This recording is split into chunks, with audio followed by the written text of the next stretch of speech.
Hello, in this video we're going to talk about some more of the settings on APDL. I'm going to go ahead and move down to the airline settings here. The first option we have here in the employment category is to choose the current airline.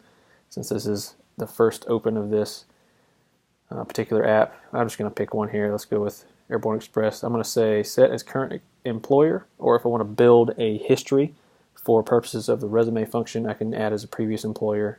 For now, I'm just going to add as a current employer. It enters the current date, which is September 24th, 2015, for right now when I'm recording this video.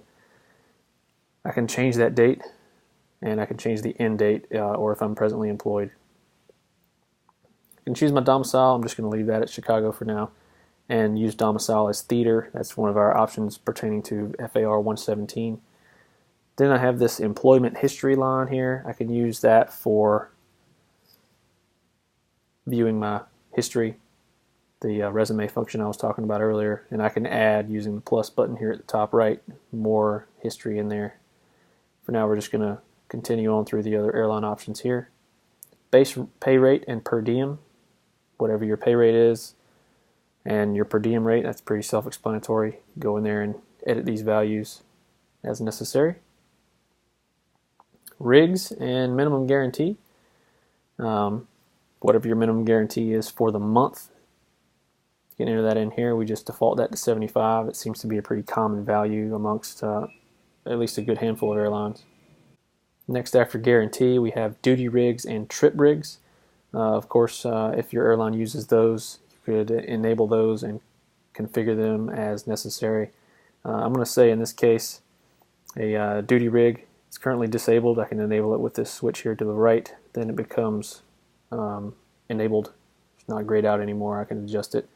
We have the credit adjustment on the left, the block adjustment on the right. We have this displayed to us here in two formats, as a ratio 1:1 or a percentage 100% here, and then at the bottom a note to explain a little more clearly how this would work. Sometimes rigs can be a little confusing to wrap your mind around, so we've put several things in place there to hopefully clarify that so you get this set up correctly without confusion. So let's say, for example, I would have a deadhead flight, and a deadhead at my airline pays 50%.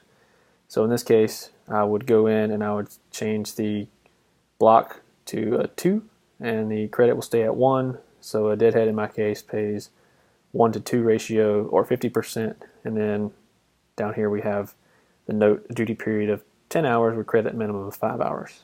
Now that's not a good example for a duty rig, but for 50%, deadhead is a good example just to make an example there. So I'm going to turn that back off. Same thing applies for a trip rig with respect to time away from base. I'm going to go down here to the next section, duty period adjustments. Auto adjust duty times is currently turned off. You can turn that on if you like. We recommend that you turn that on. What that's going to do is automatically adjust your report and release times respective to your scheduled departure time on your first flight of the day and your actual arrival time on the last flight of the duty period, according to whatever your contract specifies. Now we have multiple options down here for different scenarios you may find yourself in, that certain contracts may have different variables for those. Domicile report and release time, non-domicile report and release time, and so on for international deadhead, non-domicile deadhead, etc.